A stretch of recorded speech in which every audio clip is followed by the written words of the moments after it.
Hello. Just know your audience. Right, I'm Dave Clemow, head of film and media at Ivybridge. Just a quick sort of teachery bit, I'm afraid. Show of hands. Who used to go there? Yeah. The warehouse. Not Ivybridge. No, I don't care about that. No, Ivybridge. So yeah, wow, nostalgic, and thank you. And can we give him another round of applause? It really was. So we had a brief chat before, and we're just going to do a few questions, and I hope you don't mind. I would like to open it up if people have got questions as well. Thank you.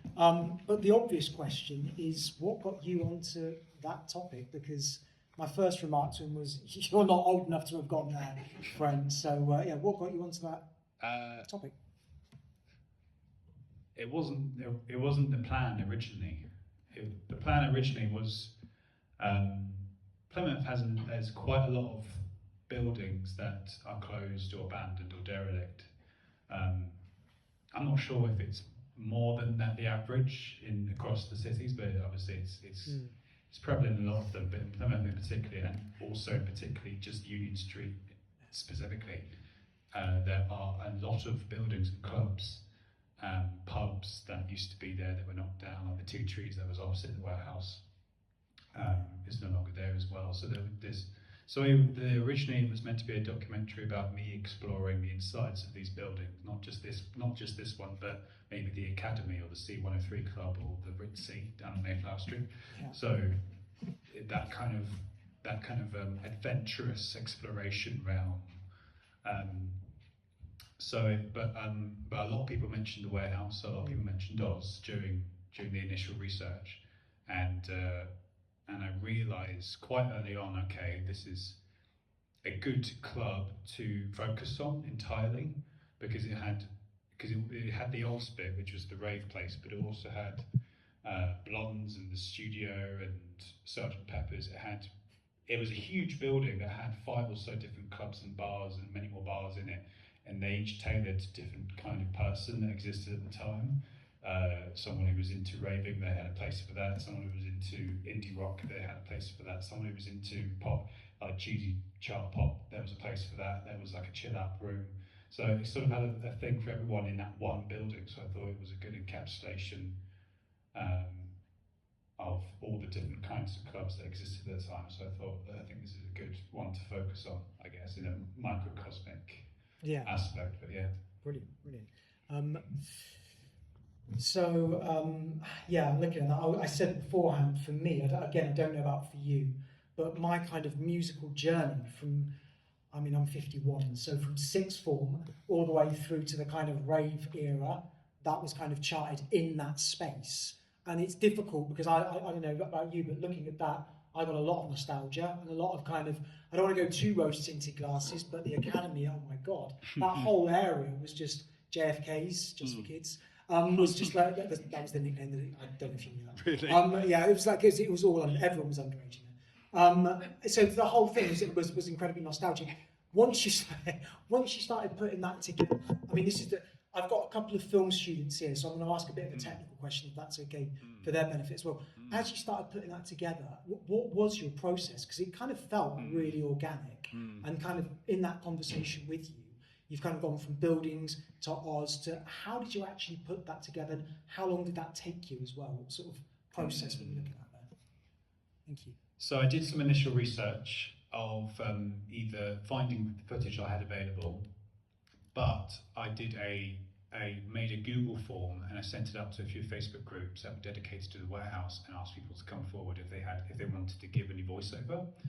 And then I did about 12 interviews.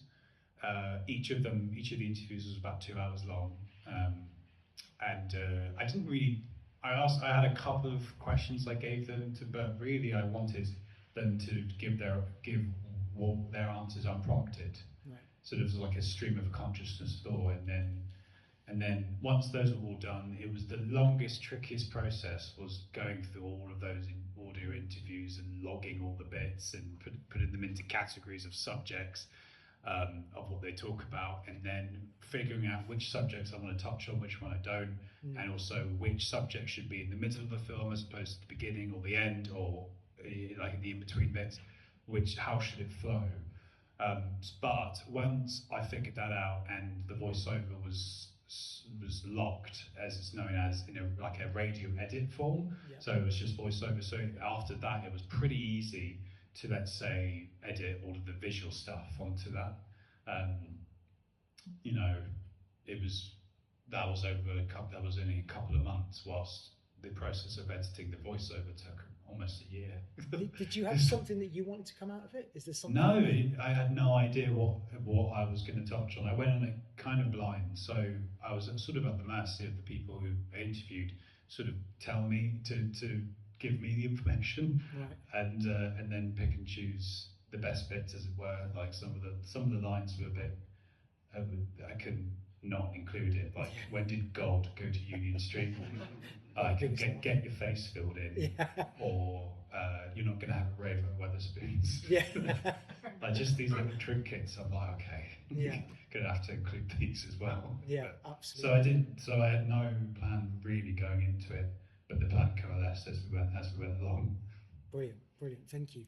I don't remember Union Street being that rough. Was it? It was. Maybe I just had one too many drinks. You two didn't hear that. It's interesting to have got, like I said, a couple of my sixth formers here, and I just said to them afterwards, quickly, what did you think? Oh my God, why don't we have that now? Why can't we have that in Plymouth? My son's 17 and lives in Plymouth, and he's exactly the same. Like, why don't we have that now? And I was saying to Dan just before, like, my daughter's 19, she's in Leeds, and they've got that there. Leeds is incredible, the party scene, the clubbing scene, and all that sort of going on. Coming out of that, like, you know, kind of like looking at a younger audience, what do you kind of hope that your documentary might achieve? Have you got a hope for that, an ambition? Is it, you know, I don't know, something to do with the building, something to do with the cultural nature of Plymouth? Is it part of the bigger discussion of city centres closing, or am I just getting a bit too deep? And Over to you. Over to you. Oh God. What I kind of alluded to in the film is the idea that I think if young people nowadays, myself included, I spent more time at house parties than I did at clubs when I was a student up to now. So I think it makes perfect sense that if young people nowadays don't want to go to clubs because it doesn't interest them, just do your own. And that's the DIY culture in which the acid house movement arise from. So the conditions of which the rave culture was arisen from was under a foundation of all the clubs were kind of the same kind of crap, which is similar now. Yeah. So maybe that should give us more confidence than otherwise, because maybe there's something around cool now. There you go. Start your own club. Start your own club. Yeah, but it's fair. But I think the expense of forming your own club, paying the landlord, all that crap and expenses is so much that I guess that's probably why we're not seeing them explicitly. So I guess we have to look further and see like the alternative venues and even around people's houses, like you saw in the doc. If that's what it takes to create that kind of atmosphere, then so be it. But you know, it's probably won't happen to as much extent in like the spaces, because it's just the mere cost of living, expense of the whole thing. Yeah. But yeah, maybe there's a lot of guesswork going on. Yeah, absolutely. But it's very good. It's very good. I've got one more question, then I'll open it up to you guys. And that is, for me, it's just a nostalgia question, if I'm honest. Where did you get that footage? It's incredible. And I wanted to say to you guys partway through that film, again, in ours, Scream was dissed in there. I went when it was Scream. You didn't see cameras. You didn't see cameras at all. That wasn't a thing. So where on earth did you get that footage? And have you got more? Can you make it available on YouTube? Because I saw a friend of mine in there. I was like, oh my God. Which bit? So he's just on the stairwell. Oh, and it's a brief one. I think it's longer in the trailer. But yeah, it's my old. And I'm sure there's a guy in the crowd that. Anyway, I'm sure we all had people like that. We can see. So yeah, where did you get the footage, and have you got more? Sort of all over the place. People's personal archives. People who used to take VHS cameras in there and video themselves. Little Kev is the biggest one, and a couple of people who used to just take their own personal VHS or high-end cameras and just film everything. Or you get those like production companies that go in and film in there, such as the BBC or Paper Edits or ITV sometimes. I think that was one. So there's that. So also begging the archive teams from those production companies to allow us to use. But also the Box Museum down in Plymouth, they had quite a substantial archive, mostly to do with Union Street and coverage, like old news coverage videos from the 90s, 80s, 70s, 60s and 50s of documentaries and video pieces about Union Street and different things. And yeah, just stuff online. Yeah. Amazing. And QnA Library as well. They're like quite a big archive house in the UK that have quite a lot of footage as well. So yeah, all over the place. Brilliant. Yeah. Brilliant. Thank you. That's great. So any questions for Daniel? A two-parter from either end of that building's life. What was it originally built as, and who owns it now? So it was originally built as a cinema, I believe in 1930. So it was originally a cinema in 1930, sort of built in an Art Deco style, and it remained a cinema, I think, until the early 60s. And then it was closed for a bit, and then sometime in the 70s and 80s, it became a leisure centre. Like they had an arcade, they had different floors for things. They had like an arcade place, they had like a roller skating ring. But sometime in the late 80s, it became a music venue, and then this is kind of not certain, but it definitely became a place for raves in March 1990. But I've heard some stories that it started before that in 1987, which would take it very early into into that kind of era in which the same thing was happening at the Hacienda. So and then it was a rave place up until 1998 September, and then it closed for a bit, and then it became the Millennium until 2004, and then since 2004 it was closed up until I think 2015 when God TV got it and did what they did, and then I think in 2017 Nudge currently own it, Nudge Community Builders, and they're doing stuff with it. They use it for events hiring and as like a space for music videos and concerts and conferences, and so they're using it, and I think they own C103 or JFK's as well, that building, and they're planning on using it basically, I guess, as a higher space events community space for different things. So yeah, those are the people I got in touch with to be able to go in. and didn't break in. They asked if he broke in. Did he break in? That was the original plan. No. But no, if I can get access to the owner and get their blessing and let me in, then that's probably the safer, more legal route, and that's what I did. So I paid for an hour to roam around the building and just film stuff. And they were very helpful, very helpful. Any other questions, please? Did I answer that correctly? Was there anything else? Yeah. Danielle, So, do Miss you have Ivy. a question? What was it like exploring the abandoned buildings? Could you tell that it had once been a place for these massive type of parties, or was that completely gone by now, completely stripped? There was nothing left, to be honest. There was nothing. I had seen quite a lot of footage from the warehouse during its heyday, and I'm thinking, okay, I'll go in there and I'll do some kind of match referencing, and maybe see some things I see in the footage and see some things I see how it is now. Maybe do some crossfades, or like I think they do like Titanic, like the film where it cuts from ship under the sea versus how it was above surface, and just do that. But I realised going in there was no reference point that was similar to the footage then and what I saw now, apart from the dome at the top. That was the only thing I could spot in the footage sometimes, and what I saw. So that was the only point of reference that I could transition to. Did you guys get a real sense, as soon as you went in, I was like, oh my God. All the memories came flooding back, and just the tiered bit, I was like, oh, everyone used to dance on the stairs, and so maybe not the frame references for you, but as I was watching, Oh, it's yeah. like, oh my God, Mm. that is, it just all came flooding back.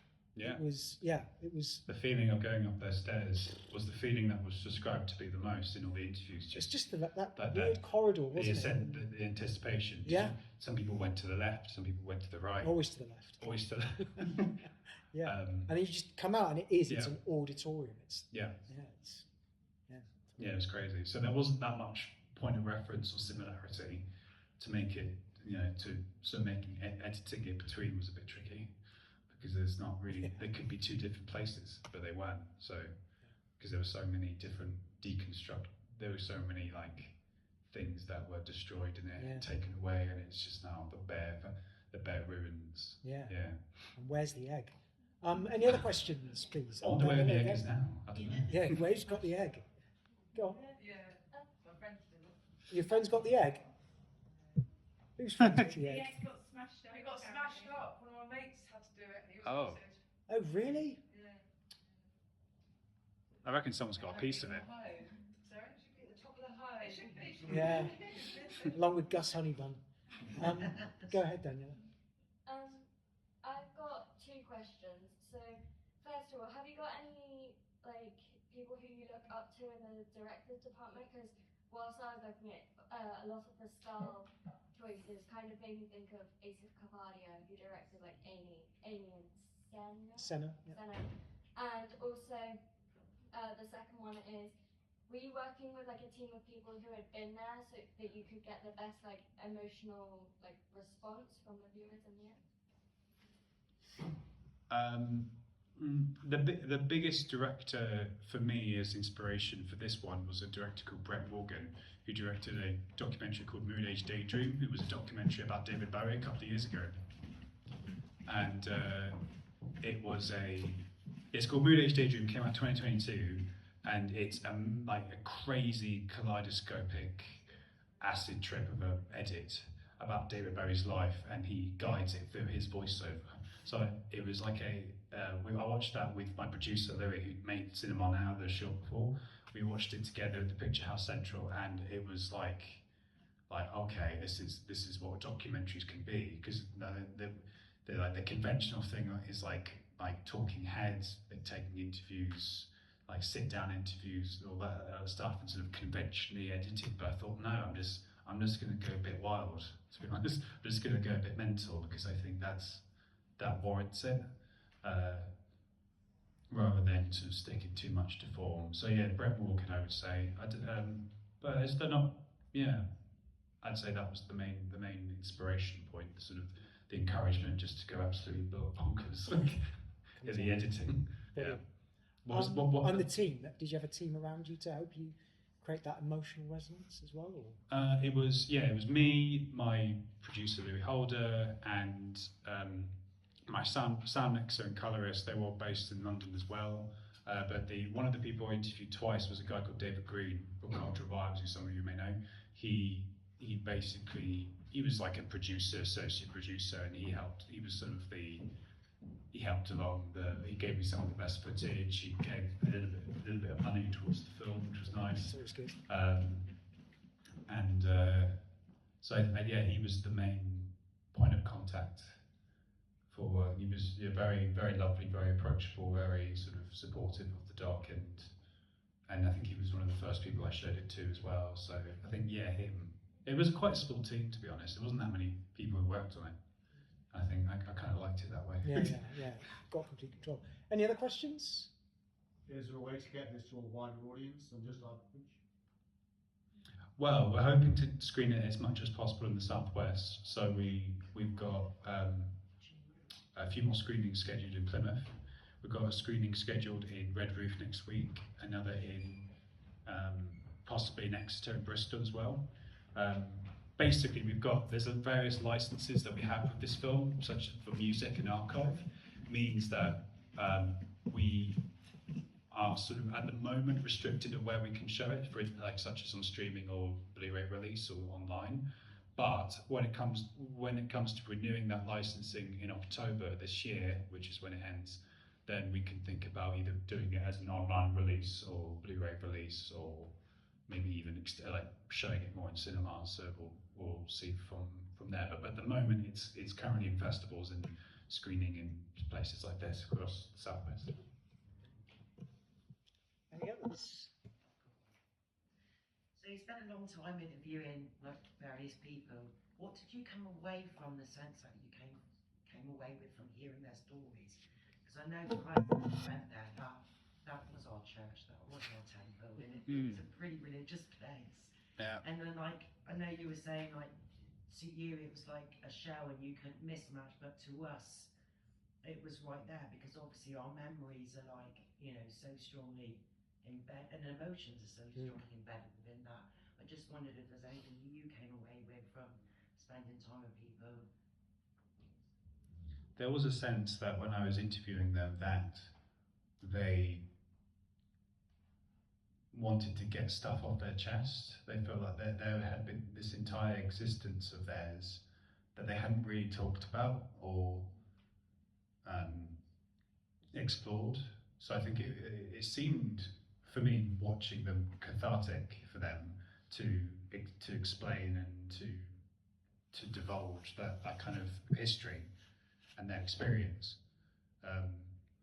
And it did feel, it did feel like a religion in some way. I think one of the original titles was, I was thinking to call this was "God is a DJ," like by the like sort of naming after the Faithless track, and or like some kind of religious connotation, like God is in the rave or stuff like that. Like, but I realised that we would have too much association with God TV, which basically fucked up the building, so I decided not to. But there is like a religious aspect to that culture, and I did to the couple of DJs that I interviewed, I did sort of I asked that, and they got quite, I wouldn't say offended, but they feel like they didn't approve of that. They didn't approve of being heightened to that level, as like, let's say that they're like preachers or vicars or you know that kind of thing. They didn't feel like that was their position. They're just spreading the word, as it were, of good music. Maybe the sense that a vicar is spreading the word of the Bible, I don't know, but it was like a kind of like a religious in all the best ways, I guess. So yeah, it was a privilege to listen to them, because I didn't realise growing up in Plymouth that happened before my time there. So it was crazy to learn that, I guess. Brilliant. Anything else? One more, Daniel? Come on. What was your favourite part of making the film?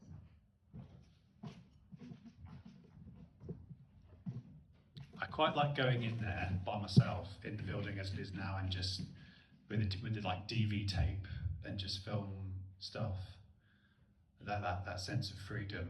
I mean, like I said before, it was quite a small team. It was me, producer, a sound mixer, and a colorist. That was it. It was quite a small team, so in some ways it was very pleasurable, because it was just me in the editing room, and I don't know, like I quite like that. I quite like having almost sole control over everything. In an environment usually such as a film project that you don't usually have, but with this, it's I think the most pleasurable really was once the voiceover was all locked, to put all the pictures on it and edit that, and so that really makes it comes alive, makes that come alive. But also I got given a lot of raw VHS tapes. So something that I also do as part of like a freelancing thing is like digitize VHS tapes. So it was really like, it's always quite like fun anticipating, there could be anything on this kind of thing, and then you start playing it and capturing it digitally, and it's like, it's like some of the footage was like crazy, and it's got that analogue look that is like resonant at the time. So it was probably footage that people hadn't seen for decades.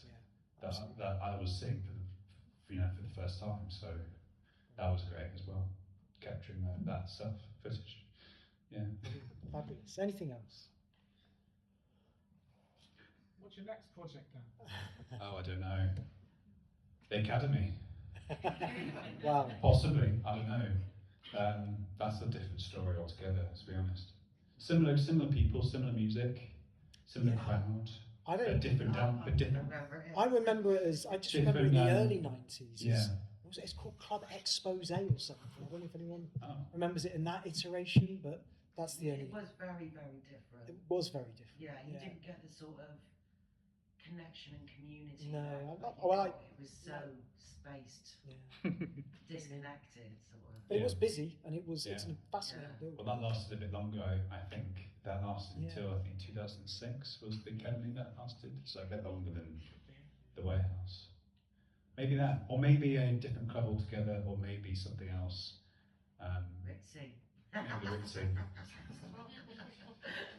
But I Yeah. don't want to be too prosaic. But for me, it wasn't just Pavilion about. swimming pool. I don't know. But it was about it was about the buildings as well. And like you say, like looking at that, I felt incredibly sad that the whole of Union Street is kind of like that now. And Yeah. I don't know. I thought it had something to say about the modern kind of use of space in the centre of, Plymouth and or city centres sort of generally. Mm. But yeah, sorry. Yeah, maybe a separate one on Union Street. I mean, we kind of touched briefly on it at the beginning and throughout, but yeah, it's a cesspit, or used to be. But with beautiful architecture. Yeah. Yeah. Yeah, it's similar to the area of Soho in London, in which it was originally built for the aristocratic elites, and then in the for Union Street, I think it was built in the 20s. Right. And no, actually, in the Victorian era, it was built during as a rich estate road, rich people. And then sometime in the 20s and 30s, there was a club, like pubs and clubs and strip bars started to open onto it during the swinging 20s, and then it's sort of been a red light district for Plymouth ever since, probably up until the 90s, to be honest. Only until recently did it, about 15 years ago, did it really fully close down altogether. It's like a slow death. So maybe that's Still going on. That's another story. Yeah, I don't know. Who knows? Who knows? Brilliant. Well, thank you. Thank you so much. Can we give him another round of applause? Fabulous one. Really appreciate it. Thank you. Dave? I don't know how we end these things, what the formal way of ending is, but thank you so much. Yeah, thank you. Thank you guys for coming. Fabulous. Cheers. Thank you. Good to meet you as well. Good to meet you too.